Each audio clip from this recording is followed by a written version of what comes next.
Shot program, which aims to eradicate cancer in the U.S. by 50% come 2047. Now, we're here outside the staging area for where the president is set to arrive. He's set to be on this tarmac behind me again at 1:30.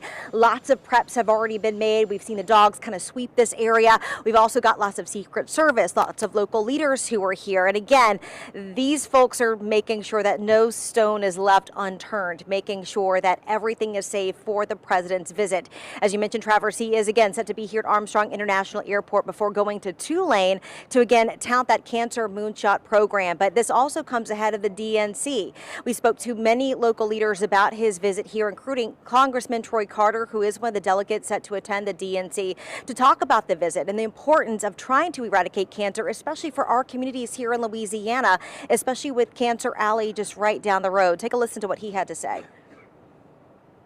So putting the resources of the federal government in the hands of the scientists and doctors at LSU, Xavier, Tulane, this collaboration of these great universities to demonstrate the bandwidth, if you will, of research that we have right here in Louisiana to fight against the scourge, the dread of cancer. Now, Congressman Carter mentioned those researchers. Those are just some of the folks that the president and his First Lady Jill Biden are set to meet with later on today after they touch down here at Armstrong International Airport. They're also set to meet with many doctors who are on the front lines working to combat cancer here across Southeast Louisiana. As we mentioned, millions of dollars in not only ARPA funding, but also money from the Inflation Reduction Act have been pumped into this program, into communities really across the country for this same goal. But the president is going to make a very big announcement when he is here in Louisiana today when it comes to that funding. Our own Aubrey Killian is now joining us live from Tulane, where the president is set to speak a little later on this afternoon. Aubrey. Hey, Randy, that's right. So I just want to show you real quick. I'm going to have Lawrence just pan around and show you the line to get in right now. We are waiting any moment. More people are coming throughout Tulane campus. You can see Councilman King just arrived minutes ago. Local leaders are kind of piling in at this moment.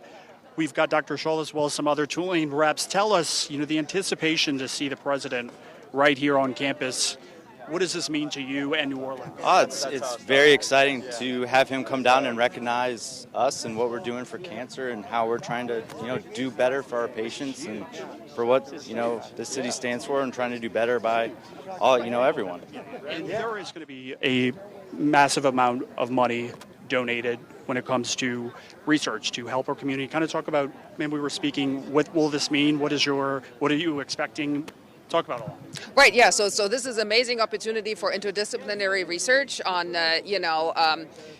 both cancer research, biomedical engineering, computer science, pathology. So it's a wonderful collaboration with a big team. So that's exciting both for Tulane and for New Orleans, and honestly for all cancer patients, where hopefully we will, the plan is to develop this device that will allow scanning of cancer, determining whether there's cancer left on the margins, during surgery. It's really exciting. And essentially it could be a game changer. Sir, I know you just arrived as well. It's a little warm outside. Talk about your role here within today and Tulane. I'm one of the co-PI. I've been leading the development of the cyber infrastructure, so the AI, scaling the AI to using petabytes of data and make it this effective in practice, and also make it really fast so the scan of the margin and identification can happen in 10 minutes during the operations.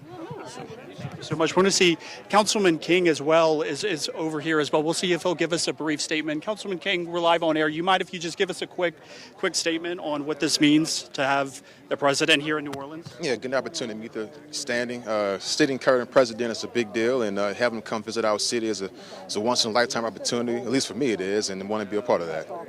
Councilman King, we appreciate your time. So again, we're kind of live in the middle of the large crowd right now, waiting to get in. As soon as we are able to enter, we'll keep you posted. Back to you. All right, Aubrey, thank you. We'll get back to you and Randy a little later on in this newscast. And as the city prepares for President Biden's visit, commuters should also plan for security delays and road closures as he makes his way to Tulane.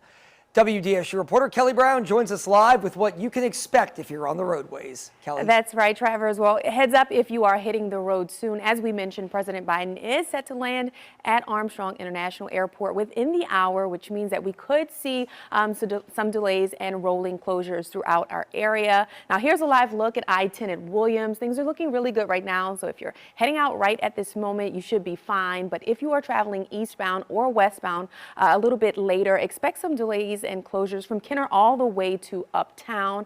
Now, the president's route, his exact route rather, is confidential, but we do know that the interstate is expected to be pretty backed up. So to avoid any of those delays, you can plan ahead, take some surface streets, but also expect some delays along surface streets like Airline Highway and Claiborne Avenue, also maybe St. Charles Avenue. Now, the president is set to wrap up a little bit later this evening around 6 p.m. So expect some more rolling closures and delays on the heels of rush hour traffic.